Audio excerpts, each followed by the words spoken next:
Buenas tardes, compañero, ¿cómo están? Hola Luis, Buenas ¿todo tardes, bien? ¿cómo están? Qué ¿Cómo bueno. estás, Luis? Buenas tardes, Luis, ¿cómo estás? Bien, mi Buenas tardes, hermano. Teresita. ¿Cómo están todos ustedes? Buenas tardes, hermano. Bien, Julio. Todo bien. José Francisco, bien. ¿Cómo está Ciudad Guayana, Luis? Bueno, con bastante calor, pero bien, todo por aquí.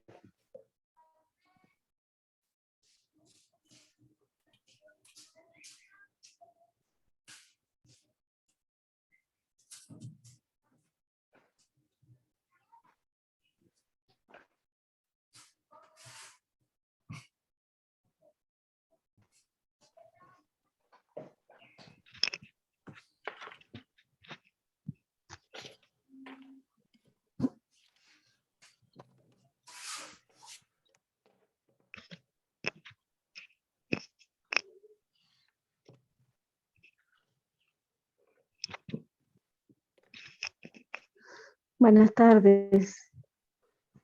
Buenas tardes. Bueno, Hola. bienvenidos y bienvenidas.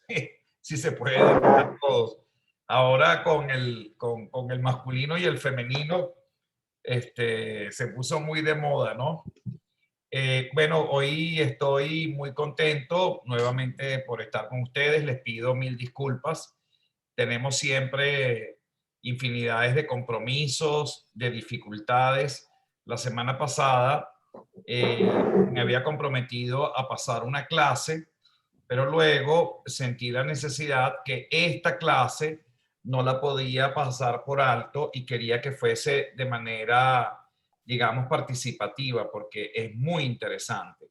Lo que sí es importante y es que en la próxima clase vamos a tener la evaluación y en esa evaluación, pues yo voy a tratar de incluirle por vía online, si logro hacerlo hoy, Dios mediante, yo creo que podemos hacer algo bien chévere, pues, o sea que pudiésemos incluir la materia.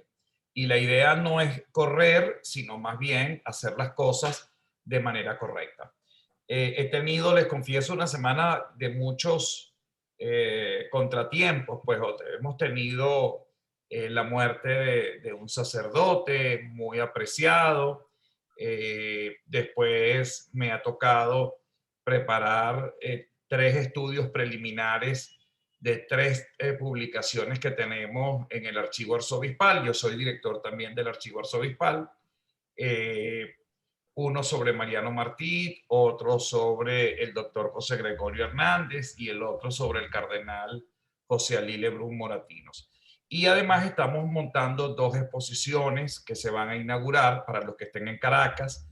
Están cordialmente invitados en el Palacio Arzobispal el día 30 de noviembre a las 7:30 de la noche, la exposición de los 250 años de la visita pastoral de Monseñor Mariano Martí, uno de los obispos más importantes, que son un punto de referencia para el estudio de la historia colonial venezolana.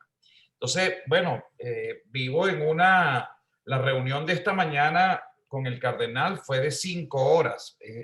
Fue una reunión muy larga, pero estábamos poniendo al día una serie de, digamos, de proyectos y evaluando una serie de situaciones que teníamos que hacer. Entonces, fue imposible reunirme a la cita. Y después vi también que el internet no estaba nada fácil. Bueno, les digo básicamente varias cosas.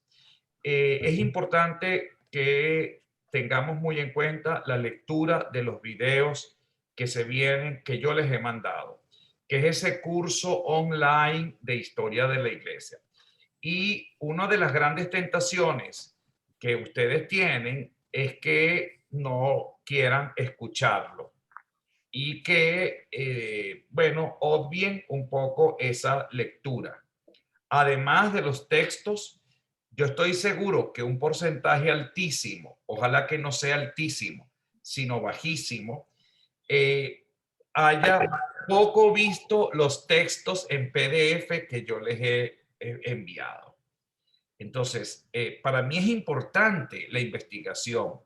Si ustedes se conforman con esta simple clase, déjenme decirle que van a tener un cursito de pacotilla, porque la investigación es la que completa todo el estudio que vamos a venir realizando sobre esta cátedra tan hermosa como ustedes ya han podido, digamos, degustar. Es una cátedra preciosa, donde tiene la posibilidad de conocer muchas cosas que seguramente uno no había conocido, y sobre todo el comportamiento de la iglesia. Uno a veces dice, caramba, ¿esto de dónde viene? Y entonces uno empieza como a recapitular y a pensar y a decir, bueno, esto viene del paganismo, esto viene del judaísmo, esto viene de la cultura helénica, esto viene del feudalismo. Es decir, todas las etapas históricas siempre le han dejado a la iglesia alguna impronta, algunas muy buenas y otras muy nefastas. Y en esas cosas, pues que muchas veces nos suele pasar. Yo recuerdo, ya va, esperen un momentito.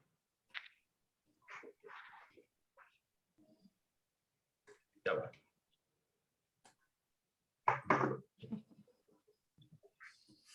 Y sería muy bueno que para mí, que nosotros podamos de alguna forma entender la maravillosa oportunidad que vamos a ir teniendo. Fíjense, cuando uno empieza a hacer un análisis, yo lo veo mucho cuando veo un poco, yo doy clases de liturgia y uno puede ver a lo largo del tiempo cómo hay expresiones que son bellísimas. Y una de esas cosas es, por un lado, la posibilidad de ir descubriendo qué es lo genuino y qué es lo importado. O sea, qué es lo propio, digamos, esencial dentro de en la iglesia y qué no es esencial. Fíjense, bueno, la iglesia nunca fue un país independiente, nunca lo fue. Bueno, ¿cuándo empezó a ser una república independiente? Bueno, cuando se abolieron los estados pontificios y el cardenal Gasparri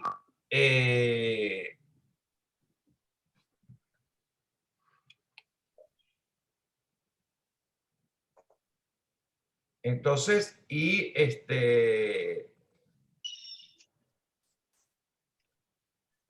entonces uno tiene que, en ese sentido, entender que, bueno, la iglesia empezó como a aprovechar el lenguaje que se estaba manejando y la oportunidad que tenía en esos momentos, y bueno, y se convirtió lo que eran los estados pontificios, luego se terminó en una república, en un país independiente, pues, ¿no? Entonces la Santa Sede aparece como el territorio más pequeño del mundo, es el estado más ya va.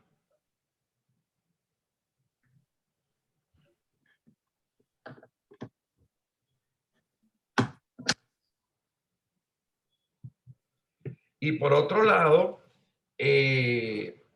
uno empieza pues a admitir, y la organización interna empieza pues a tener lo que un Estado debería sin duda tener, pues, ¿no? Un secretario de Estado, una organización, digamos, de tipo ministerial que lleve un poco el control de lo que es esa organización, de lo que es un Estado, y por otro lado, pues empezar a ver las condiciones que a lo largo del tiempo van a ir un poco mejorando. Yo estoy seguro que Jesús, si vendría hoy al siglo XXI, o se horrorizaría de esta organización tan diplomática y maravillosa, o sencillamente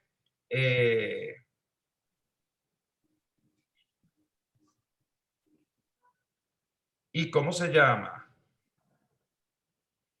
O sencillamente uno empezaría a ver, bueno, las dificultades que muchas veces vería y diría, bueno, yo con esta iglesia no quise hacer esto. ¿Qué es eso de un jefe de Estado, un secretario de Estado, unos señores cardenales?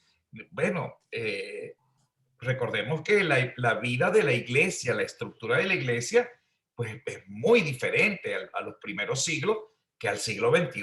Pues, y me imagino que será muy diferente al siglo XXII o XXIII, qué sé yo. Ya lo veremos desde el cielo, si Dios tiene misericordia y piedad y nos perdona de todas nuestras debilidades y nos hace partícipes de esa gloria maravillosa que nos ha prometido a todos. Pero lo que les quiero decir es que todo es cambiante y todo es progresivo. Y yo se los decía, por ejemplo, en liturgia.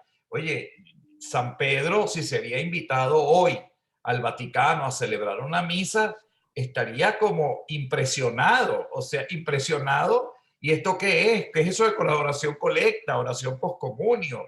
¿Y eso cómo es? ¿Y dónde está el pan? ¿Y dónde están los peces? ¿Y dónde está la vida sencilla? ¿Por qué tengo que estar en un trono? Es decir, que parezco más bien como un rey, ¿sabes? Esto parece, cuando uno va a una iglesia, ¿qué es lo primero que uno piensa? Que uno entra a un palacio y que el palacio tiene allá en el fondo un sitio que a veces es más solemne y más espectacular que el propio sagrario.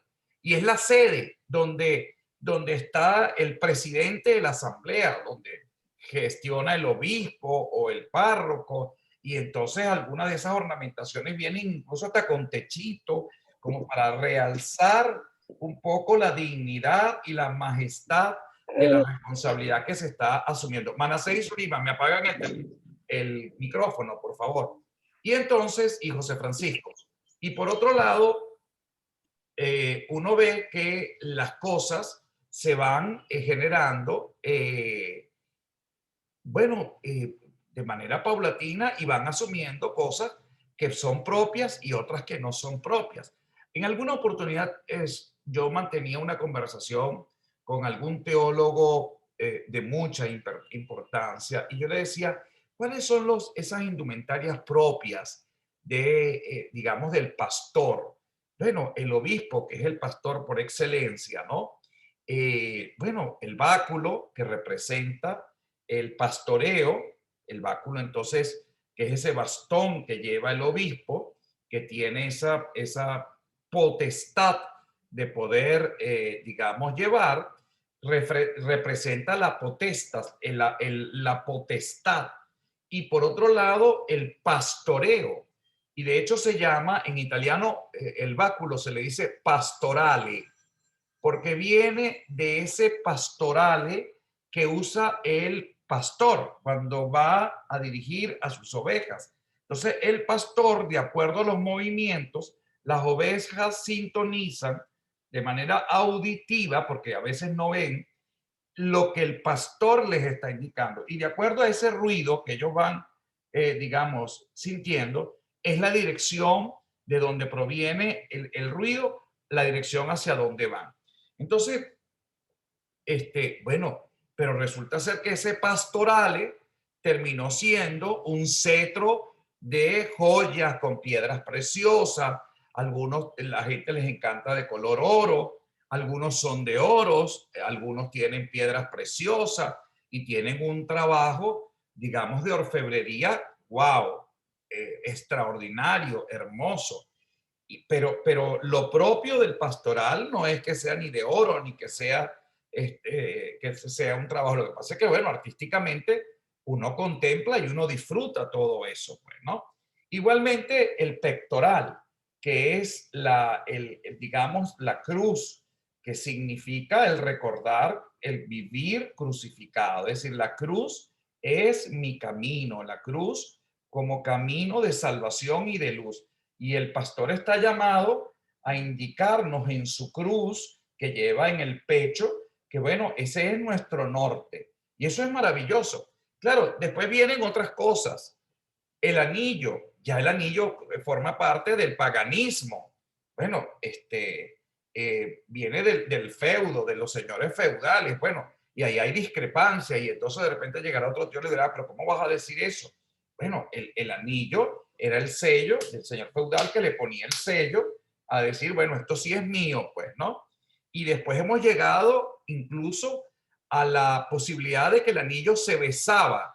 Entonces, y se arrodillaba uno y al papa le besaba a uno los pies y a los obispos había que besarle la mano. Después el papa la mano, lo hemos visto todo, pues, ¿no? El papa Francisco prácticamente le quita la mano al que se la quiera besar y lastimosamente la gente, siempre malintencionada, pues siempre saca de eso algún comentario malsano. Pero el sentido de no dejarse besar la mano no es otro que el de empezar a simplificar la liturgia, empezar a quitar todo aquello que no sea estrictamente necesario, pues, ¿no? Anteriormente los obispos llevaban la sotana y después encima de la sotana llevaban una capa, una gran capa, alguna de esas capas que medían varios metros, después dejaron de medir varios metros, ahora eran las capas solamente que llegaban hasta los tobillos, y bueno, ya gracias a Dios, ya ningún obispo se pone ninguna capa, alguno que otro en Europa a lo mejor la usará, pues por el frío, pero si ustedes ven, por ejemplo, Luis Perdomo, el obispo de Ciudad de Puerto Ordaz, con aquel mollejudo calor que hay en aquella diócesis, se presenta con una capa, y en la sotana, pobrecito el obispo va a llegar, bueno, en una situación terrible. Entonces, hay todo un proceso de sinceración y de simplificación, incluso de todo esto que adorna un poco la iglesia, ¿no? Los cetros se están haciendo cada vez más simples, menos suntuosos, menos como que si fuese un trono real, como si fuese, las mitras van siendo cada vez siendo un poco más sencillas. Había unas que eran unos puyúos que parecían unos cohetes de largo, uno no sabía, a veces algunas tienen piedras y tienen ornamentos, que son bellísimas, ojo, son espectacular, pero que parecen coronas, que no parecen una mitra. Bueno, que tiene la forma triangular porque el obispo sube el corazón hasta el corazón de Dios. Bueno, pero la mitra, en ese sentido, bueno, emula más una corona que un acto de, digamos, de servicio. El solideo, que es lo que llevan acá, que los judíos es el kipá, y bueno, que por tradición de judeo-cristiana, entonces el kipá, que lo usaban, porque la coronilla, donde ahí entraba Dios y se comunicaba al hombre, bueno, tiene que ser como resguardadita, pues, ¿no? Bueno, todas esas cosas, gracias a Dios, fueron pues mejorando. Entonces antes, el solideo antes lo usaban los sacerdotes, entonces tenía un solideo negro. De repente aquí en Caracas hay alguno que otro que use todavía solideo negro, los obispos lo usan morado, el cardenal lo usan rojo y el papa lo usa blanco. Bueno, si ustedes me ven a mí todos los días con el solideo negro, más de uno de ustedes se va a reír de mí, se va a burlar de mí. Bueno, porque ya eso como que no lo usa casi nadie, o mejor dicho, nadie. Pero en cambio los obispos sí lo siguen usando y el papa y los cardenales también, pues, ¿no? ¿Qué pasará en el futuro? ¿Los dejarán de usar? Pues no lo sé. Yo puedo hablar un poco del presente y eso tampoco no es que me preocupe mucho. Pero lo que sí sé es que ha habido todo un proceso de renovación y eso es maravilloso en la iglesia. Y eso es un poco lo que va a pasar hoy con la reforma y la contrarreforma.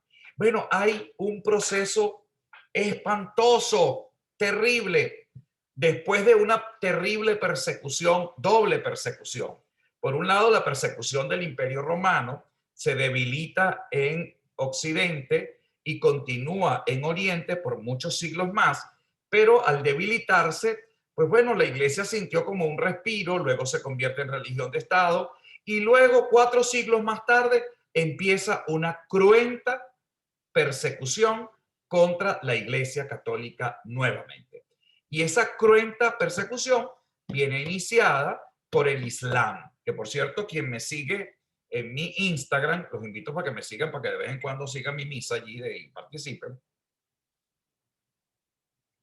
Ahí yo saqué en estos días algo sobre el Islam, pues, ¿no? ¿Cuál es su cuenta, padre? Rino, Piso, Salerno, Piso, Mesina.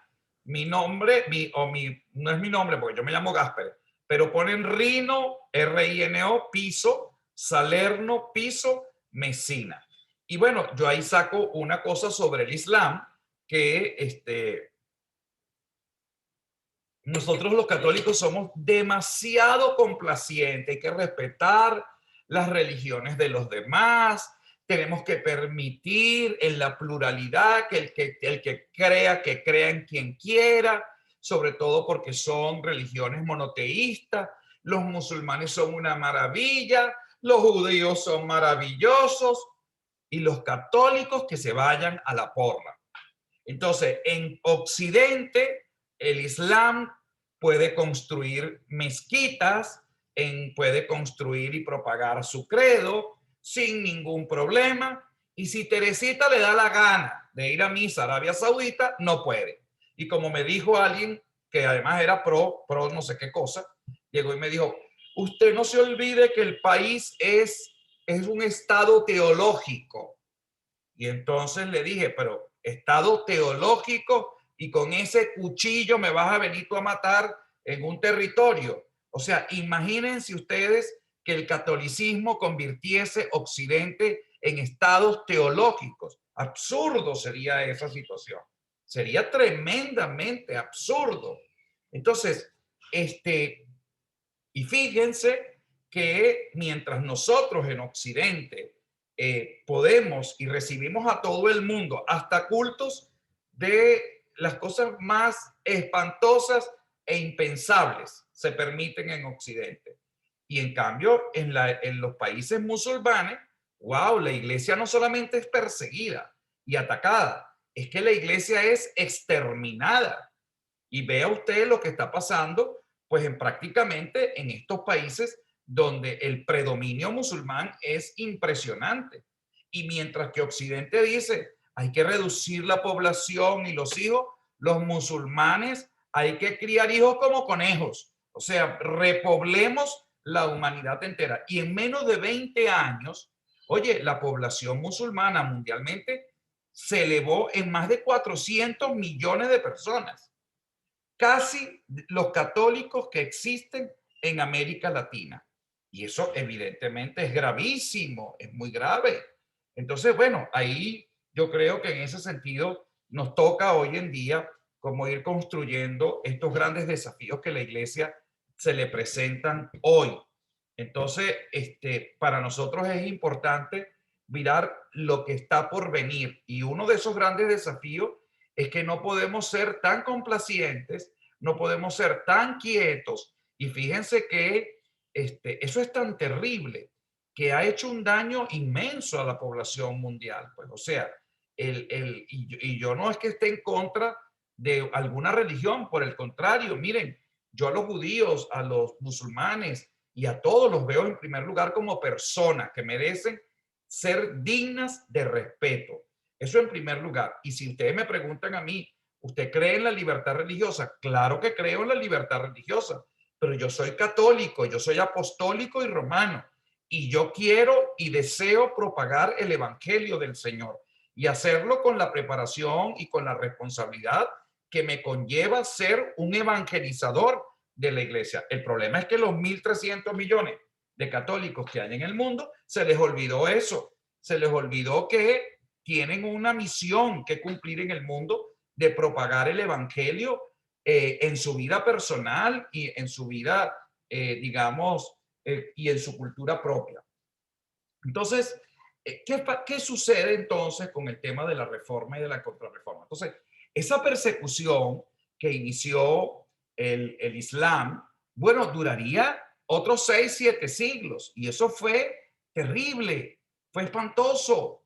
Fíjense que las iglesias más pujantes estaban en el norte de África. Ustedes no se han preguntado por qué el continente africano, por qué, díganme, la pobre Israel, lo que es hoy el Estado de Israel, que fue este concepto que se ideó a raíz de la Segunda Guerra Mundial. ¿Y quiénes son dueños de ese territorio? ¿Los palestinos o los judíos? Y entonces, bueno, ¿por qué Israel no se hace o no se hizo en Alaska, en algún territorio de Estados Unidos? Se compraron unas tierras después de la Transjordania Y bueno, y empezó, y se creó el Estado de Israel, y la justificación la tenían muy clara los hermanos judíos, bueno, porque había pasado una masacre espantosa, terrible, donde más de 5 millones de personas perdieron la vida.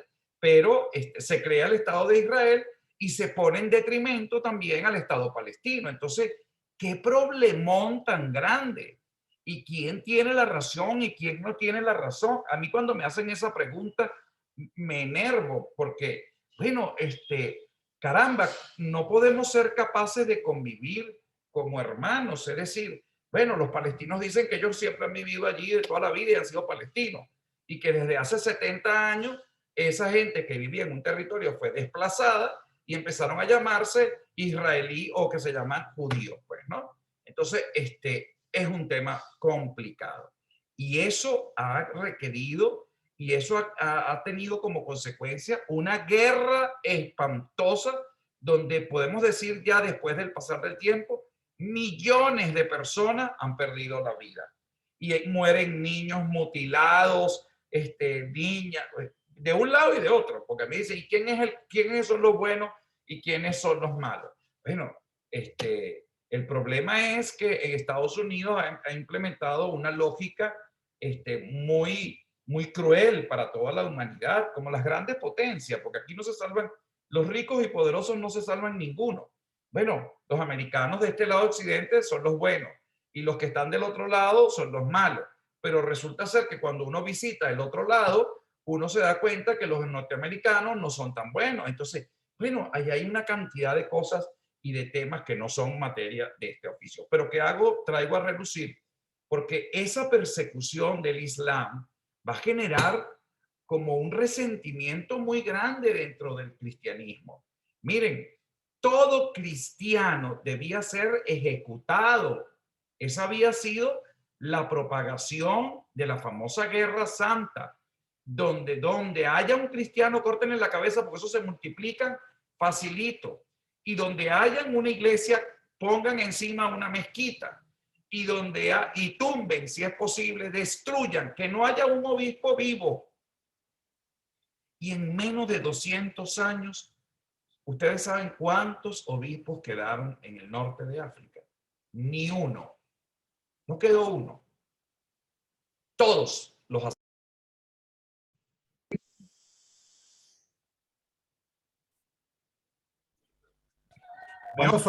Ahora sí me oyen. Creo que somos 15. Sí, te oímos, padre. Sí, padre, sí. Entonces, recapitulo, no vaya a ser que me vuelva a sacar el sistema del internet. Entonces, fíjense, todo esa época empieza a generar una persecución muy dura. Pero por otro lado, el cristianismo empieza a sentir un gran resentimiento. ¿Y de dónde viene ese resentimiento? Caramba, le quemaban, cuánta iglesia construían, se la quemaban, cuántos bautizados tenían, se los empezaban los asesinaban, los esclavizaban, hasta que la iglesia llegó un momento y dijo, miren señores, esto es una guerra de fieles e infieles. Para el Islam, nosotros somos infieles. Los locos esos del ISIS nos creen a nosotros infieles. ¿Infieles de qué? Cuando uno ve una propaganda o un documental sobre el ISIS, eso es espeluznante. Les cortan la cabeza, hacen cosas que son espantosas. Acabaron con parte de Irak y con parte del territorio de Siria. Hay que ver la cantidad de millones de desplazados, niños mutilados, niñas vendidas. Pero bueno, caramba, ustedes no han visto cómo los bichos esos asquerosos, y donde hay un pronunciamiento del propio Islam contra estas hordas fundamentalistas que han hecho tanto daño. Si es verdad, se pronuncia la Man de París diciendo que está en contra de esos, digamos, esas situaciones vandálicas, contra esos actos de violencia. Pero no ha habido una persecución y un enjuiciamiento desde el punto de vista legal contra todos y cada uno de estos que han cometido genocidio y que le han quitado la vida a cualquier cantidad de personas. Además, son expertos en las atrocidades más espantosas que ustedes se puedan imaginar. O sea, En un video hace como 4 o 5 años, literalmente vomité cuando veo niñas de 5 o 6 años vendidas a una cantidad de personas por $2,000, $3,000. Entonces, bueno, las personas mayores, bueno, no iban a tener posibilidades, porque decía, una viejita, por ejemplo, de 75 años, cuesta $300. Una niña de 10 años cuesta $10,000. Imagínense ustedes. Y entonces uno dice, Dios mío, ¿y dónde están los organismos internacionales? ¿Dónde todo, digamos, todo este proceso de renovación, este proceso digamos, sí, de modernización y de comunicación que debe haber entre un Estado moderno, que debe estar vigilante a los derechos humanos, pues, ¿no? Y esas cosas, déjenme decirle, que suceden en pleno siglo XXI. Yo no le estoy hablando del siglo XIX, le estoy hablando hace 10, 15 años, desde el año 1900, desde el 2002, que se instauró el Estado, el ISIS, en estos territorios de gran parte de Irak y gran parte de Siria. Bueno, la cantidad de mortandad que hubo fue espantosa. La pregunta es, ¿quién proveía de material bélico de primera línea, de primer mundo a estos delincuentes? Los países que producían, justificaban y amparaban y apoyaban a estos grupos criminales en el mundo entero. Entonces, eso, bueno, trasladado hoy en pleno siglo XXI, con todas las organizaciones internacionales y con toda la ley y la Corte Internacional de Derechos que existe, y todos estos organismos que buscan tutelar los derechos de los ciudadanos, bueno, imagínense que la Iglesia, cuando llegó a ver esta persecución, dijo, miren, ¿sabe cómo es la cosa? Aquí ahora los infieles son ustedes, ya no somos nosotros los cristianos. O sea, el musulmán nos trataba a nosotros de infieles, aún hoy. Nosotros somos infieles, ellos son los fieles. Cuando fueron una religión que empezaron a existir en el siglo VII. Y bueno, lo mismo nos dicen a nosotros los judíos, y ustedes que empezaron en el siglo cero, porque antes de Cristo nosotros ya existíamos. Y entonces el pato, el huevo, la gallina, y empieza el rollo y la discusión. Pero lo que sí es cierto, y aquí es donde está el gran problema, es que la iglesia, ¿verdad? El cristianismo se empieza a trincherar y empieza a organizarse para conquistar sus sitios perdidos. La iglesia nació en Jerusalén y en Roma, hay que conquistarlas. Bueno, Roma estaba conquistada y estaba occidentalizada, pero Jerusalén no. Y entonces se crean todas estas legiones amparadas por el rey de Francia, donde se empiezan pues las cruzadas y la conquista de los territorios que estaban por parte de los hermanos musulmanes. Y ahí empieza pues una guerra impresionante, grande, para conquistar los espacios sagrados. Y por otro lado, la iglesia empieza a sentir indignación y empieza a surgir una de las grandes desgracias que se llama la Inquisición. Y la Inquisición, que es la vergüenza de la iglesia, terminó siendo la respuesta de una espantosa persecución. Así que cuando alguien inútil y sobre todo una de estas mentes tapochas que no conocen la historia de la iglesia, bueno, díganle, y sí, es verdad, la Inquisición fue una herramienta que la iglesia utilizó de mecanismo de control y sobre todo para preservarse en la propia fe y no distraerse. Pero la Inquisición surge como respuesta de este fenómeno de persecución contra la iglesia. Ahora somos nosotros los que vamos a perseguir. Ahora los infieles son ustedes, los judíos, los musulmanes, los incrédulos. Ahora todo el mundo tiene que ponerse de rodillas ante el cristianismo. Y entonces, bueno, se cometieron las atrocidades espantosas que ya para nosotros la hemos conocido, que es el tema de la Inquisición. Pero la Inquisición, ¿qué es? Una respuesta de una persecución que duraría muchos siglos. Y por supuesto, pero terrible por parte de los dominicos, que eran los que llevaban un poco esta terrible, digamos, institución, esta empresa espantosa. En Venezuela existió la Inquisición, pero de manera leve, pues no existió como pudo haber existido en otros sitios, pues, ¿no? Pero en América pasaron atrocidades espantosas. O sea, allí en lo que pasó con Hernán Cortés, eso eran ríos de sangre. Cuando uno lee un poco la literatura indígena, el Popol Vuh, y uno empieza a leer un poco todo lo que significaba la conquista de México, eran ríos y ríos de sangre los que se derramaban. Y donde había una pirámide, porque era un imperio, no era un cacicazgo como Venezuela. Entonces, ahí donde había una pirámide, ahí se construía una iglesia. Ahí donde había una diosa, ponían a la Virgen María. Y donde había un dios, ponían al Señor. Y entonces empezó ese proceso de cruz y dolor de la evangelización. Y la Inquisición empieza como a ser el mecanismo que tiene la iglesia para no perderse en ese laberinto en el que estaba embuido y para preservar los principios medulares que se estaban contaminando a través del tiempo. Y eso creo que es un elemento. Ya voy. Y eso es un elemento que nos va a ayudar a todos nosotros, bueno, a entender algunas cosas que difícilmente uno puede como ir analizando. Y fíjense, uno tiene que ir entendiendo y ubicarse en el contexto histórico, porque no hay nada más nefasto que hacer de manera diacrónica o anacrónica un análisis histórico. Eso no es no ubicarse en el contexto. Es muy fácil hablar desde aquí lo que pasó ayer y no ubicarse en el contexto y hacer el análisis desde el contexto, el por qué se comportaron de esa medida o al revés.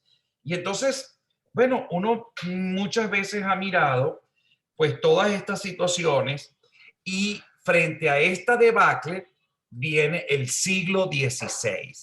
Y en el siglo XVI ya han transcurrido muchos siglos, el primer milenio, ya en el año 1057 hay un cisma entre Oriente y Occidente, el papado rige prácticamente para Occidente, el patriarcado rige para Oriente, y allí entonces esta iglesia dividida, que en los primeros siglos hubo herejías, como esta corriente del arrianismo manejada por el obispo Arrio, el monofisitismo y una serie de corrientes que ustedes pudieron escuchar en el curso de historia de la iglesia. Bueno, aparece entonces la necesidad como ya de ir bajándole la intensidad a esto de yo te persigo si tú me persigues, o yo te domino y tú eres dominado. Y entonces la iglesia, motivado un poco por la teología tomista, bueno, siente la necesidad como de reorganizarse. ¿Cuál es la motivación de esa reorganización?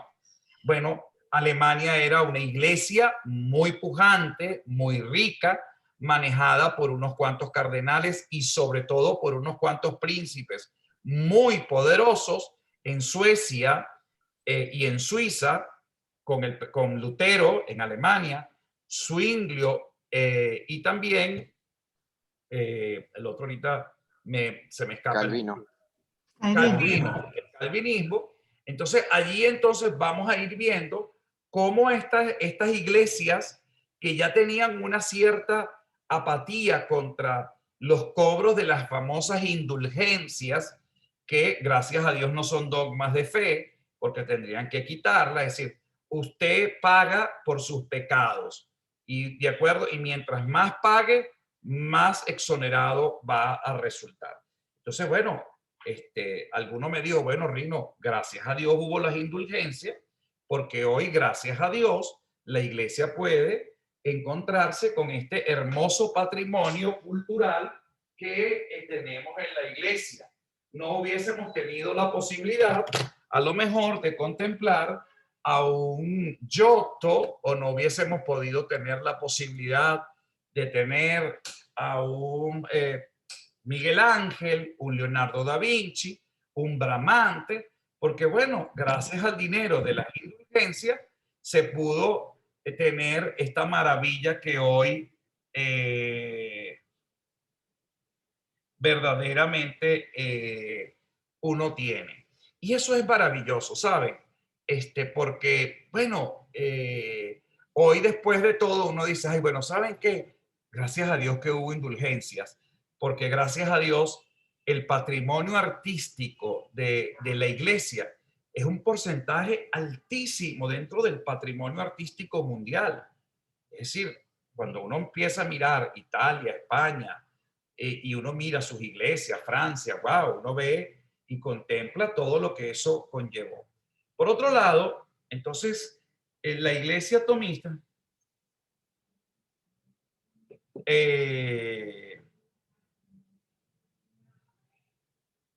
ya va. Entonces, por otro lado, cuando uno mira esto, uno se da cuenta que hay, bueno, una serie de elementos que van a incidir enormemente.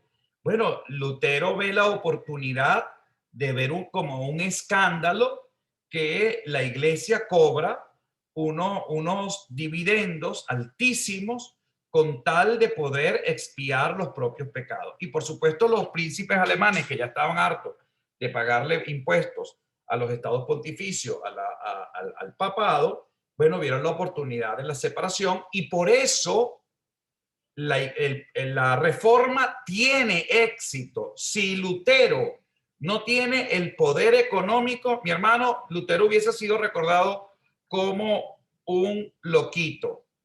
Un loquito. Y en cambio fue un hombre tomado muy en consideración porque no era ningún loquito, era un gran teólogo y un hombre que sensatamente denunciaba cosas que estaban pasando de manera objetiva y que eran irrefutables, pues, ¿no? Había un papado desprestigiado, un cardenalato totalmente desprestigiado, había un ambiente totalmente inmoral en los estados pontificios y era la oportunidad como de deslastrarse.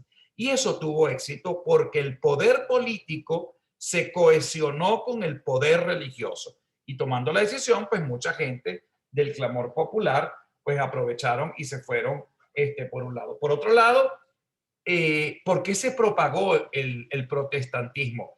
No se olviden que es la época de la imprenta.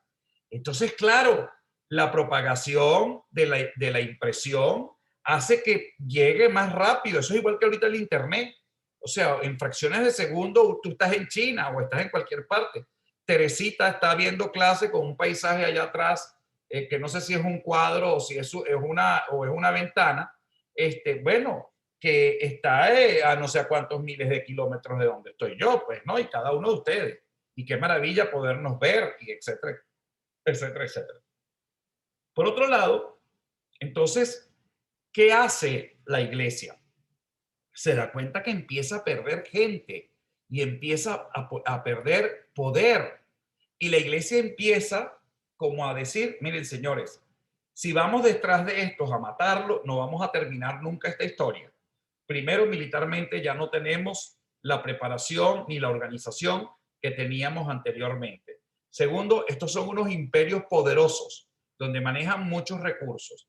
Esta es la oportunidad que la iglesia tiene de autorrevisarse y se crea la contrarreforma como respuesta de la reforma protestante. Y la contrarreforma entonces va a atacar lo que la reforma dice, porque ¿qué hace Lutero? Bueno, nada más hay dos sacramentos, el bautismo y la Eucaristía. Los demás no son sacramentos. Y bueno, ¿y el orden? No, eso no es ningún sacramento. Y el celibato, eso tampoco hay que respetarlo. Y la confirmación, no, eso no está. Entonces, claro, empieza a generarse una serie de pensamientos y de acciones que va a generar una confusión enorme. Y entonces, wow, empieza a generarse una situación bien complicada. Y en esa situación bien complicada surge algo maravilloso, que es el Concilio de Trento. ¿Y qué hace el Concilio de Trento? Miren, señores, aquí hay que organizar la teología y la pastoral de la iglesia. Lo primero, anatema sit, el que diga que los sacramentos sean más o menos de 7. Anatema sit es maldito sea. Es decir, sin media tinta, el que diga que los sacramentos son más de 7. Y uno dice, pero ¿por qué habla de esa forma tan dura? Bueno, porque la gente ya estaba discutiendo dentro del propio cristianismo que la confirmación no era un sacramento, que el sacramento del orden no era ningún sacramento. Y entonces, como empezaron a ver que Lutero se casó y el otro se casó y ya se dejó de conservar el celibato o la castidad,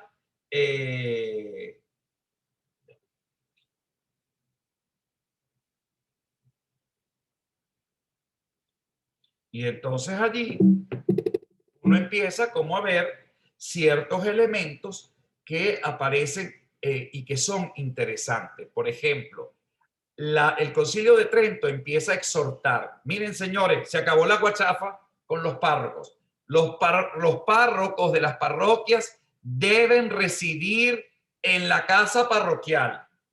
Habían parroquias y habían obispos que eran obispos de un territorio. Por ejemplo, me hacían párroco de la parroquia de Teresita, que está en República Dominicana, pero a mí República Dominicana no me gusta y yo desde Caracas era el párroco de la parroquia de República Dominicana. Pero como no me gustaba, pues bueno, ese es un título honorífico. Entonces Teresita, ¿cuánta plata se hizo? ¿Quién hace? Yo dirijo desde acá, pero yo ir para donde República Dominicana, ni loco. Yo estoy aquí en Caracas y desde Caracas. Eso pasaba con los episcopados, o sea, con los obispados. Bueno, hubo obispos, les voy a poner un ejemplo. Pedro de Bavirio, ¿le suena? Pedro de Bavirio. Bueno, Pedro de Bavirio fue el primer obispo que se nombra para Venezuela, para la diócesis de Venezuela. Y fue el obispo que había sido asignado en 1517 para lo que es hoy Paria, lo que es hoy el estado Sucre. Pero se consiguió el nombramiento, la bula papal, donde lo nombran a él obispo de Paria, pero no se consiguió la bula de erección de la diócesis de Venezuela o de la diócesis de Paria. La que se conoce es años más tarde, creo que en 1531, si no mal recuerdo, en lo que es hoy Coro.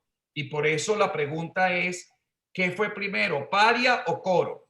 Por las razones históricas, se presupone que la primera iglesia es Paria y no Coro, pero canónicamente, por documentación, por fuente documental, es Coro. Ese es un dato pues histórico que probablemente ustedes no sabían. Lo que sí es cierto es que entonces Trento empieza a ordenar, a organizar toda la estructura de la iglesia.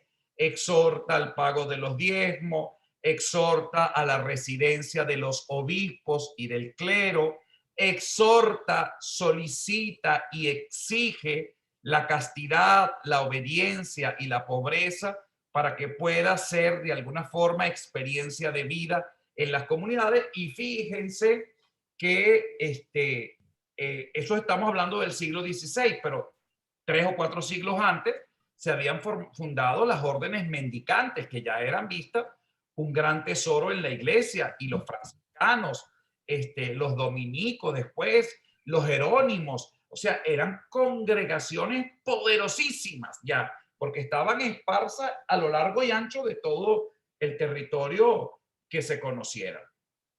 Y evidentemente, ese resurgimiento del Concilio de Trento fue extraordinario. Bueno, que uno dice, ay, que ese es tridentino. Bueno, no lo veamos en sentido peyorativo, es decir, aquí los curas se tuvieron que poner los pantalones y se tuvieron que poner las correas, porque, bueno, mira, mijito, se acabó, usted tiene que regresar, el obispo está paseando tanto y regrese a manejar su diócesis y empieza a llevar control de las cosas. Y fíjense que todo esto va a ser tan extraordinario y tan productivo que la iglesia en el Nuevo Mundo viene ya con este horizonte porque bueno, estamos hablando del siglo XVI y tendríamos 40 años apenas de haber sido descubiertos, o llámenlo como les dé la gana, pues, ¿no? Vinieron aquí a entrarnos a trancazos, pues, o sea, entonces, el Concilio de Trento ya entró, se estrenó en el Nuevo Mundo. Y por supuesto, había un déficit, un pequeño detalle, que bueno, resulta y acontece que el clero que venía aquí era el clero más flojo, había gente muy talentosa, había gente muy santa, Antonio de Montesinos, Bartolomé de las Casas y una serie de misioneros que dieron la talla y se inmolaron porque el evangelio del Señor pudiese estar presente en estas tierras. Entonces, cuando uno empieza entonces a descubrir un poco esto, la contrarreforma va a representar como una especie de limpieza y de impulso evangelizador dentro de la propia iglesia. Y el papado empieza como a mirarse y a revisar un poco toda esta estructura. Por supuesto que todavía estaban los estados pontificios, lo que es hoy Roma y todo su entorno. Fíjense que el Papa no vivía en San Pedro del Vaticano, en el Palacio Apostólico. Esas eran una de sus oficinas. El Papa vivía en el Quirinale. El Quirinale es la residencia oficial del presidente de la República de Italia, que cuando adviene aquel famoso encuentro en Porta Pía con los guardias suizos y se encuentran con los guardias de Garibaldi, se matan y entonces conquista el rey de Italia, une el reino de las dos Sicilias y votan. Estaba Pío IX en el poder, en el papado, votan y encajonan a lo que es hoy el Vaticano, todo lo que es lo que era el Estado Pontificio. Y después, pues en 1900, creo que 23, no recuerdo ahorita exactamente, se escribe el pacto famoso de Letrán, y en el pacto de Letrán, pues se establece un territorio para que la iglesia pueda administrarse de manera independiente y pasa a ser lo que hoy nosotros conocemos como un Estado independiente. Entonces, vuelvo y repito, entonces la reforma y la contrarreforma van a ser el inicio de una nueva manera de vivir la iglesia y es el triunfo y la coronación de la teología tomista que la iglesia empieza a revalorizar, pero de manera mucho más profunda y más hermosa, el canto litúrgico, la organización litúrgica, lo que significan los misales. Miren, cuando ustedes vean, por ejemplo, en el archivo tengo misales del siglo XVI, siglo XVII.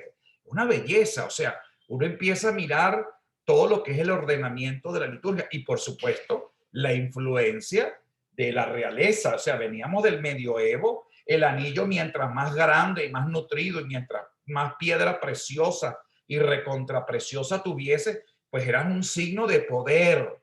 Y los papas sentían que eran, si son los vicarios de Cristo, pues ellos sentían, y como Cristo es el dueño del mundo, pues bueno, yo soy el representante de Cristo, yo estoy representando los intereses de Cristo, por lo tanto, yo soy el dueño del mundo. Y entonces, bueno, empieza toda esa fascinación. Trento ayuda como a ornamentar, a mejorar todo lo que es, digamos, la normativa litúrgica, dándole majestuosidad, solemnidad, etcétera, etcétera, hasta que llegamos, pues, al Concilio Vaticano II. Digo el Concilio Vaticano II porque pasamos por el Concilio Vaticano I, pero el Vaticano I, pues, lejos de reforzar, digamos, el papel del papado, la infalibilidad del Papa, que es uno de los elementos, digamos, más importantes dentro de ese concilio, y esta lucha contra el racionalismo y toda la incredulidad que se venía con los positivistas y neopositivistas más adelante, pues el Concilio del Vaticano I no es otra cosa que una continuación del Concilio de Trento. Lo que sí va a ser el Concilio Vaticano II, una irrupción tajante, inmensa contra esta posición, porque bueno, la iglesia del Concilio Vaticano II es otra cosa, es una cosa mucho más profunda y más autenticada a los signos de los tiempos. Cosas que, por ejemplo, no me gusta hablar mucho, pero que las iglesias orientales, pues todavía en las misas se hacen en sus lenguas originales, en arameo, en hebreo, en arameo, y tienen pues toda una serie de rituales muy antiguos que datan incluso de los primeros siglos. La iglesia en eso se ha, digamos, modernizado mucho, pues, pero en el sentido correcto. Bueno, antes era el tomate y comer, este es mi cuerpo, esta es mi sangre, y entonces hoy en día, más bien lo que se ha generado es una actitud pues totalmente diferente, pues una actitud de diálogo, de escucha, de acompañamiento, y que creo que eso pues ha traído una hermosa posibilidad de, digamos, de actualización de lo que realmente somos y queremos. Pero bueno, digamos que de la reforma y de la contrarreforma hay mucho. Imagínense ustedes que yo estudié este tema en un año. O sea, es un tema... ¿quién me llama? Ya. Entonces, es un tema que ha requerido una especie de trabajo increíble, pues, o sea, entonces no es fácil.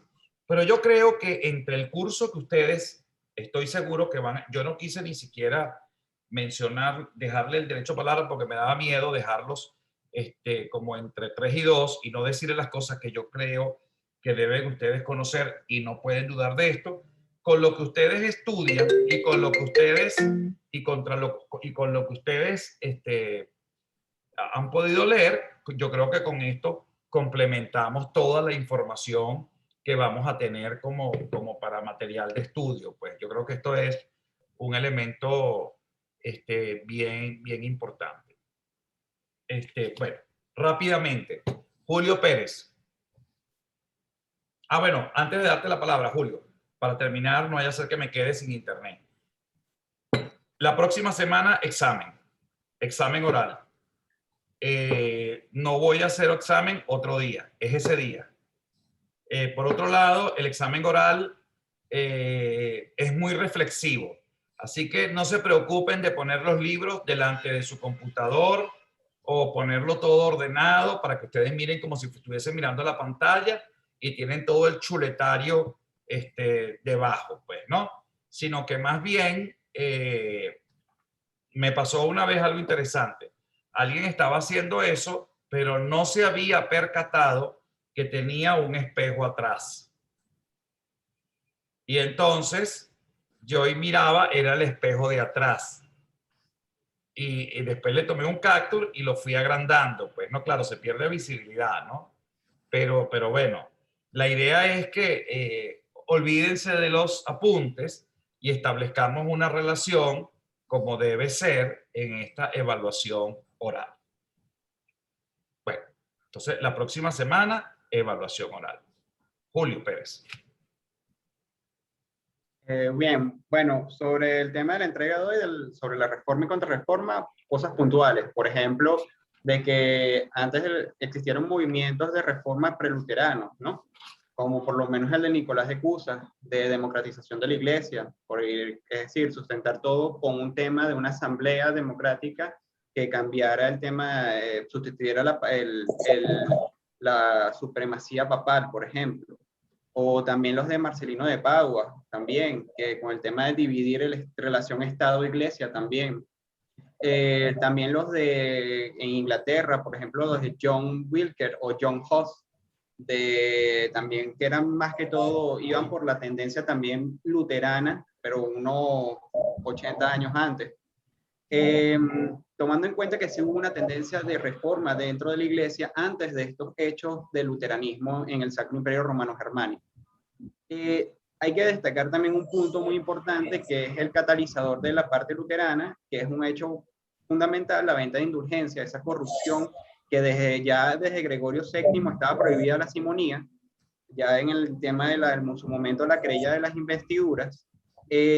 Bueno, seguía dándose el tema de la simonía, y es cuando, por ejemplo, un hombre de Alberto de Brandenburgo, una persona que tenía muchos títulos, entre esos un arzobispado, tanto el comarquesado de Brandenburgo, quería tener también el arzobispado de Mangucia, que era como el priorato principal en todo el Sacro Imperio Romano Germánico y uno de los 7 electores del emperador, ¿no?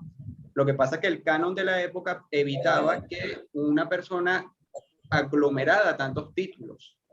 Entonces, pero el papado le dio la solución también, que fue por una cantidad de 24.000 ducados, le damos una despensa papal con la cual puedes acceder a eso. Y, claro, 24.000 ducados en la época era una cosa exorbitante. De hecho, si Alberto vendía todas sus propiedades, no iba a poder con eso. Pero el propio Vaticano le dio la solución con la banca Bühler, alemana internacional de la época, que es que le iba a dar un crédito para poder costear esa adquisición. Ahora bien, era pagar el capital y el interés. La deuda era mayor. Eso se solventaba también con el tema de las indulgencias. Le damos también una bula que va a permitir las indulgencias. La población creyente va a costearte esa adquisición de esos 24.000 ducados y tú le pagas con esas indulgencias a la banca Bühler. Y así nosotros también financiamos la construcción de la Basílica de San Pedro, que había comenzado aproximadamente si esto fue aproximadamente en el 514, sí, unos 8 años antes. Entonces salía ganado tanto Alberto, el Vaticano con la infraestructura que estaba creando y la banca internacional, porque el peso iba para parte del pueblo. Eso trajo un malestar. Vemos en Lutero que daba clase en esos momentos en la Universidad de Wittenberg, Sagradas Escrituras, y publica sus 95 tesis, no criticando directamente esto, sino para crear un debate catedraico en la universidad, lo cual tuvo una repercusión, como ya vemos. Esto fue en 1517. Para 1521 vemos la excomunión total de Lutero y su nombrado herejía por Carlos V, el emperador Carlos V, ¿no? Y de ahí comienza una serie de querellas bélicas, como vemos por lo menos la más destacada de la época, la de la Liga de Esmalcava, que es la que va a traer mucha muerte en Europa a causa de esto. Y como respuesta a eso es cuando viene, ya no se puede frenar la reforma, pero sí viene la contrarreforma, como para reformar dentro de la iglesia. No frenar la reforma, que ya era inevitable, sino reformar la iglesia católica en sí. Y es cuando viene lo que usted comenta. Y todas estas cuestiones, lo de ratificar el celibato, la potestad petrina, sobre todo, y todas estas cuestiones. Sobre todo también la de la imposición del libro Prohibitorum Librorum, que era esto de ver, controlar las publicaciones en Europa, de lo que sería, y lo de la Inquisición, ¿no? Eso hasta ese punto, ¿no? Yo creo que la culmin de superar todo esto fue el Concilio Vaticano II en el siglo XX, con tanto en Lumen Gentium, se ve ese espíritu de aggiornamento, ¿no? Que nos brinda soluciones a querellas y se le brinda la potestad o la primordialidad al diálogo ecuménico, ¿no? En Dei Verbum, por ejemplo, también, para que no haya querellas, suavizar las querellas entre la tradición y las Sagradas Escrituras, que es lo que más trae en ese aspecto. Maravilloso. Por ahí. Maravilloso. Ya. Estela Camargo, yo te pregunto, Estela, ¿quién te gustaría, dime una de las víctimas que debes poner? Tú decides ahora quién habla de todo el grupo. ¿Quién habla de todo el grupo? Ay, Dios mío, me la puse difícil. Claro que sí. Andrés, ¿dónde está Andrés? Andrés Cortés. Por aquí. Buenas tardes. Hola, Andrés Cortés Macadam. El mismo. Dele, adelante. Quiero solamente compartir 3 ideas que coloqué en mi síntesis. Número 1, el padre Víctor, bueno, no sé si padre, Víctor Cordina, en su libro, me gusta la conclusión cuando dice que en el fondo el proceso de reforma y contrarreforma, en el fondo es un proceso donde él prefiere ver que hubo 2 reformas, ¿no? Evidentemente la que inició Lutero, la que se desató a partir de ahí, y que la contrarreforma prefiere llamarla reforma por lo que decía Julio, ¿no?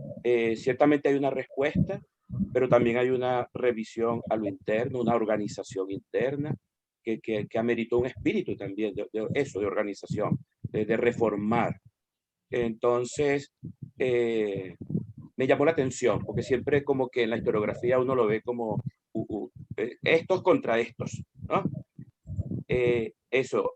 Segundo, el padre Manuel Maza me llamó la atención porque también cuando habla de todo este proceso, dice que las herejías es un antecedente que después va a desembocar en todo este proceso de la reforma, ¿no? Porque, bueno, dentro de la iglesia, desde los orígenes, siempre hubo escenarios de conflictos, de posturas incorrectas, y que la reforma cuando llegó, evidentemente fue una experiencia que venía en un proceso histórico, no es un asunto de la noche a la mañana, ¿no?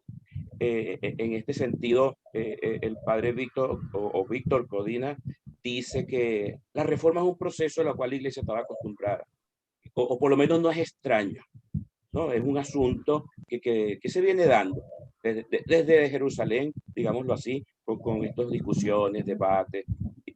Y el tercer aspecto que quiero compartir es un video que también encontré, una exposición de Manuel Fraijó, y él habla que el problema de fondo para Lutero era el tema más de la salvación. Si él podía ser salvado, si Dios salva, ¿cómo salva? No porque no hubiese un acontecimiento histórico, ¿no? De diferencia, de pelea, pero y de diferencias incluso doctrinales, teológicas, todo eso está ahí. Pero este autor después llega a una de estas conclusiones, no es la única, que en el fondo, en el proceso de Lutero, era un tema de más bien de Dios puede salvar, ¿no? ¿Cómo me salva? ¿Me puede salvar a mí? Y no solamente de Lutero, sino un debate teológico de la misma iglesia en este tema central, y no solamente a las grandes diatribas que hubo, ciertamente, pero que había algo en el fondo de honestidad, de búsqueda, de interpelarse, esa experiencia de Dios. Eso, gracias. Gracias. Eddie Camejo, ¿quién te gustaría que hablara? A ver, Jesús Mateo, que cayó al azar. Jesús Mateo, adelante. Gracias, Eddie. No, bueno, lo más importante en el proceso de la contrarreforma es el que alimenta el renacer del catolicismo, ¿no? Este impulso vamos a revivirlo en América Latina sobre todo, ¿no? Porque con la aparición de los nuevos seminarios en América Latina, gracias al Concilio de Trento, vamos a tener también la presencia de lo que son las antiguas órdenes religiosas, ¿no? Como la orden de los carmelitas descalzos, reformados en España por Santa Teresa de Jesús y San Juan de la Cruz. La orden religiosa que más ayudó a la contrarreforma católica fue incluso la Compañía de Jesús, ¿no? La que está fundada por San Ignacio de Loyola, y es la que va a tener mayor presencia en América Latina, como dije anteriormente. Es decir, que este Concilio de Trento, que se va a presentar como contrarreforma a lo que había planteado Lutero y su grupo, va a tener una ganancia para la Iglesia Católica. Es decir, ese concilio que dura 17 años es importante porque va a tener un avivamiento en el catolicismo. Y vamos los católicos a volver a conectar con esa doctrina milenaria frente a los grupos protestantes, que si bien tuvo su efecto en su momento con Martín Lutero, recordemos que Martín Lutero venía a ser del grupo de sacerdotes agustinos, pero sin embargo la iglesia se reinventa a partir del Concilio de Trento. Gracias. José Francisco, ¿quién quieres que hable? Bueno, me gustaría que hablara Esbier. ¿Quién? Esbier. Esbier está enfermo, no se pudo comunicar, no se pudo conectar hoy. Entonces, de hecho, Eddie es bueno para que hable también, ya que estás ahí en la pantalla. Después me la pasas a mí. Bueno, Bueno, padre, una de las cosas que me parece interesante también, lo que usted estaba hablando con respecto al contexto, fue que en cierto modo todo lo que sucedió previo a la reforma también tiene que ver con un tema, si se quiere, con una especie de tinte nacionalista, ¿no? Porque, bueno, la corona francesa tuvo durante 7 años prácticamente secuestrado al papado en Aviñón, y entonces cuando ellos se van a Italia, todo eso, claro, estaba el conflicto también con el Sacro Imperio Romano, entonces, por supuesto, la idea de los italianos era, en ese momento se sentían, bueno, vamos a defender Roma como el centro de la iglesia, el Papa, el sitio, bueno, y de ahí es donde comienza todo, ¿no? Entonces, es muy curioso, justo en ese periodo también viene la decadencia del reino francés con el tema de la guerra de los 100 años y no sé qué más. Entonces empieza el tema de la pérdida económica y viene un auge económico también en la burguesía italiana, que es donde van a salir sobre todo los Medici, ¿ok? Y de ahí van a salir sobre todo 4 papas, ¿no? Desde León X, Clemente, y justo estos 4 papas van a estar involucrados todo en el proceso tanto de la reforma como la contrarreforma. El tema de que se estaba dando también en el norte de Europa, el contexto de lo que fue la devotio moderna, que era como una especie de espiritualidad más íntima por un contexto parecido al de ahorita, ¿no? En aquel tiempo era el de la peste negra, también influyó. Y hubo otros intelectuales, como por ejemplo Erasmo de Rotterdam, que también influyó en todo esto. Sin embargo, Erasmo siguió siendo católico, ¿no? Había como una especie de espíritu en el sentido de qué era lo que estaba sucediendo en Roma. O lo que estaba sucediendo en la iglesia como tal, había como una necesidad de revisar todo el tema de la espiritualidad, pero también estaba el conflicto político. Entonces, de ahí es donde comienza todo este tema, ¿no? Entonces, no sé.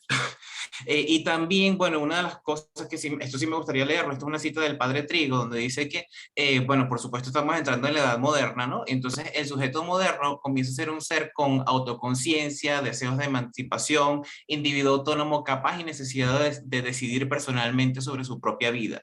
Se decide a pensar por cuenta propia, a pensar con método, de modo radical, o a explorar el mundo e inventariarlo, ¿no? O a conquistarlo, ¿no? Entonces él cita lo que está pasando también con el descubrimiento de América y todo eso. Entonces, a producir o enriquecerse sin tasa, o a influir o gobernar, y también se dirige a Dios y a relacionarse de modo absoluto con Él, de modo absolutamente personalizado, y también se siente solicitado por Dios y se abre a Él o se le resiste, ¿no? Entonces todo ese contexto va a influir en lo que es la revisión de la iglesia y lo que es también la separación, ¿no? Porque es una especie de autonomía que está sucediendo también. Y otra cosa que me parece curiosa también es que, sobre todo a nivel geopolítico, por ejemplo, el emperador Carlos V, que es donde ocurre realmente el conflicto, él prácticamente estaba gobernando en España, ¿no? Entonces eso también trajo un conflicto político que ayudó, por ejemplo, que el duque de Sajonia fuera el que protegiera a Lutero y todo lo demás, y se diera todo este conflicto. No sé si... Gracias. Blanca, por favor, tienes en tus manos a quién quieres que hable.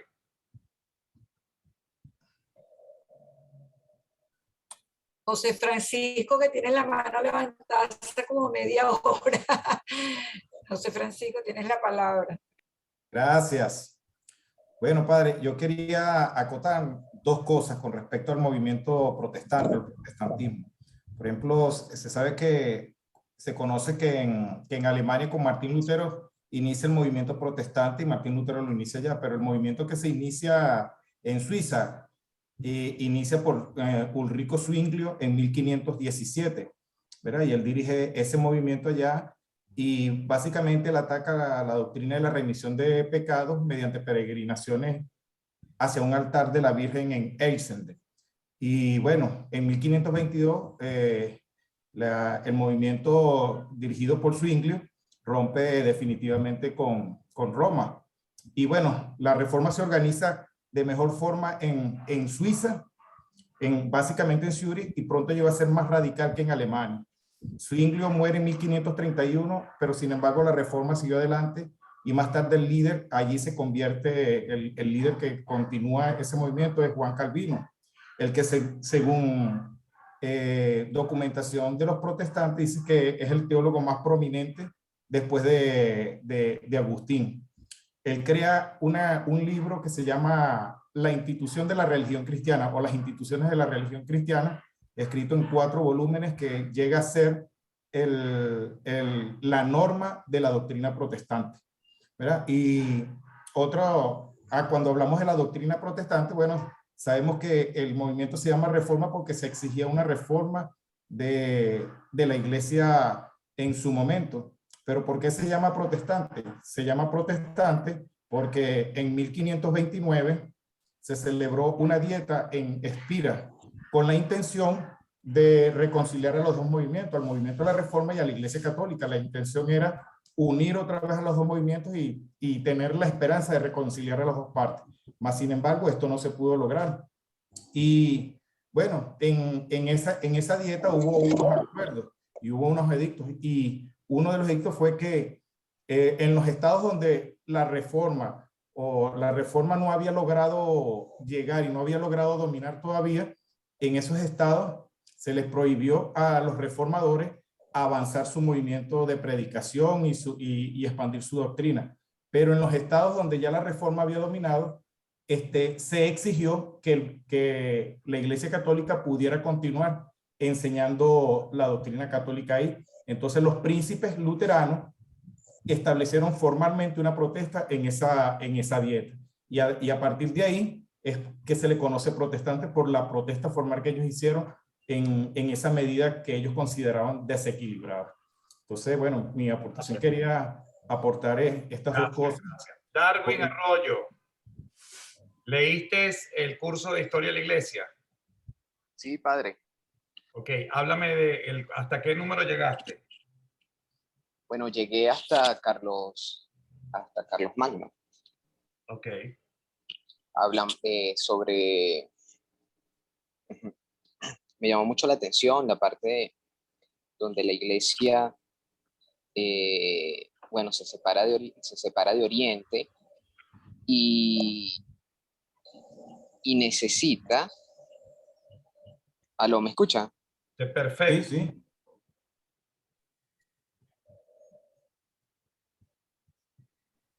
Se le cayó. ¿Se fue? Bueno, mientras él se incorpora, Ignacio Díaz, ¿has leído algo sobre el curso de Historia de la Iglesia?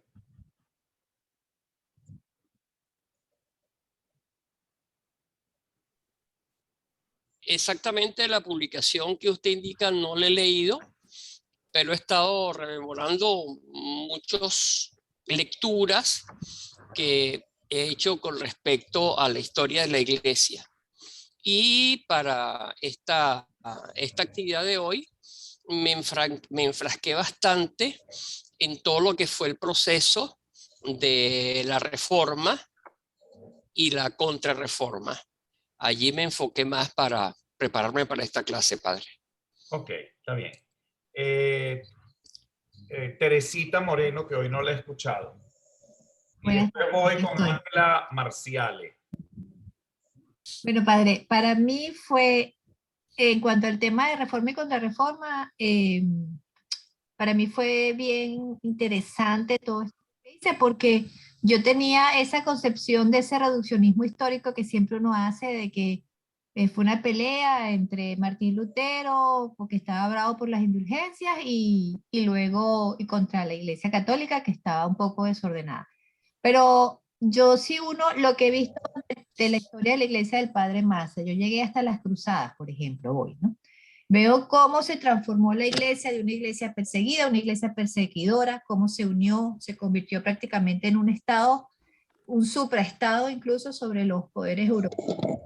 y las cruzadas la militarizan mucho, ¿no? Entonces todo eso va contribuyendo, esas cruzadas donde también hubo mucho rescate, en nombre, entre comillas, de recuperar los lugares sagrados, se llenan de muchas riquezas, ¿no? Tanto los cruzados como muchos sacerdotes. Todo eso va contribuyendo, yo veo como todo va contribuyendo a esa distorsión de la iglesia originaria, a esa iglesia que es la que finalmente sacude la reforma, la de Lutero primero, ¿no?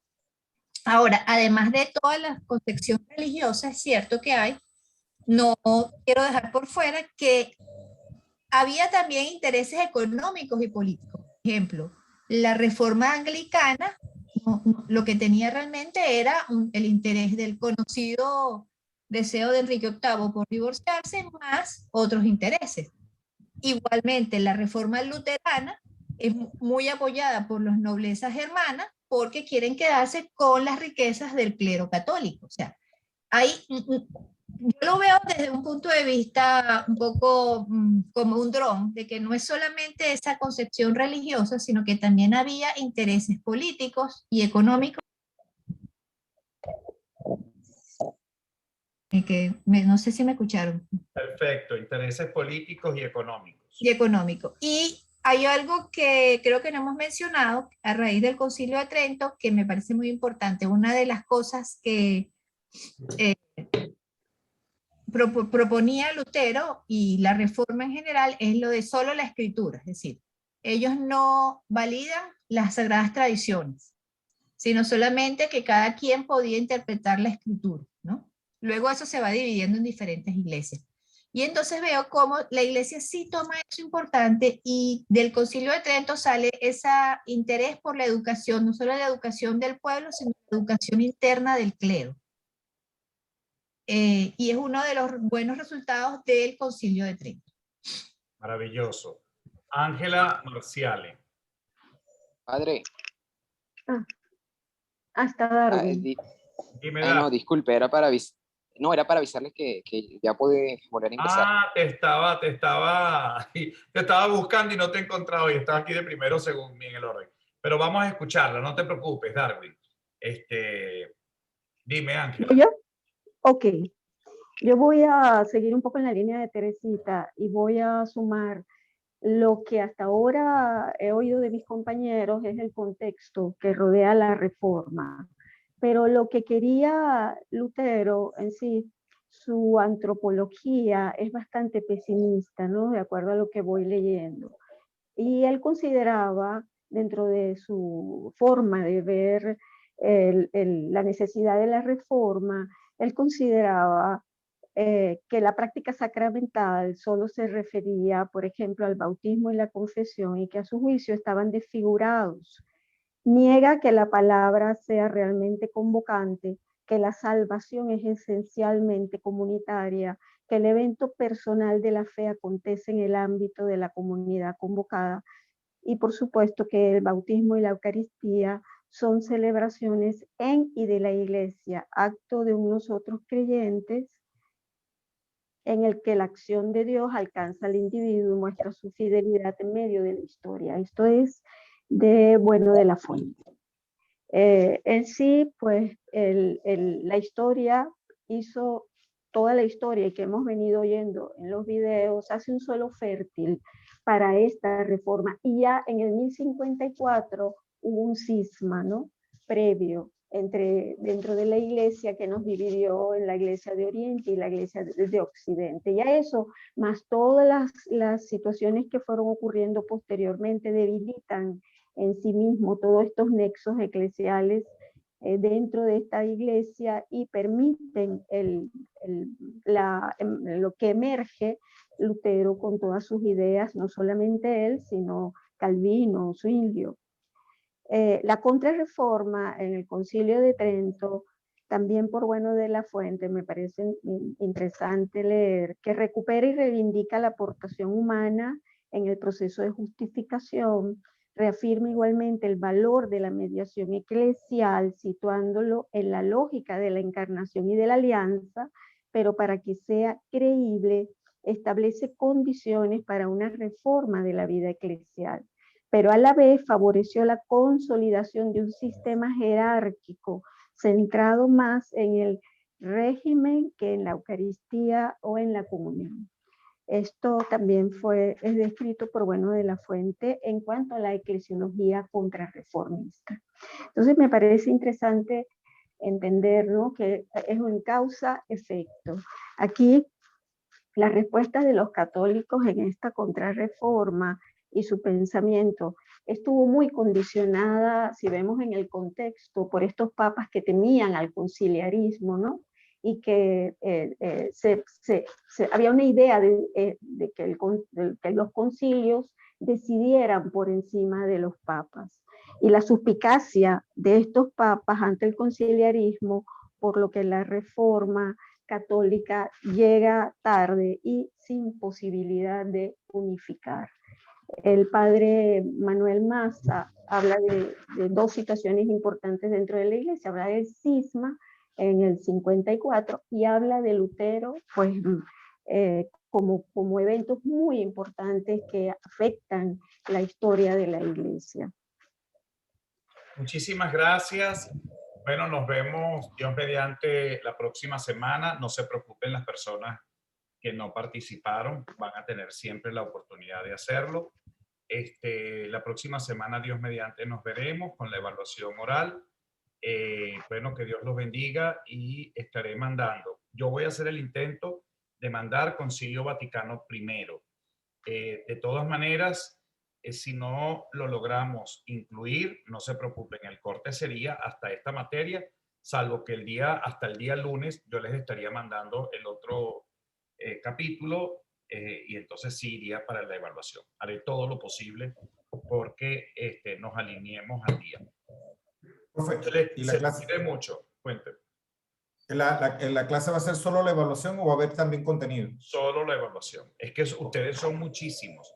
Entonces, me voy a tardar un buen rato evaluándolos, pues, ¿no? Un abrazo, cuídense mucho. Dios los bendiga. Feliz fin de semana. Gracias, padre. Claro, saludos a todos.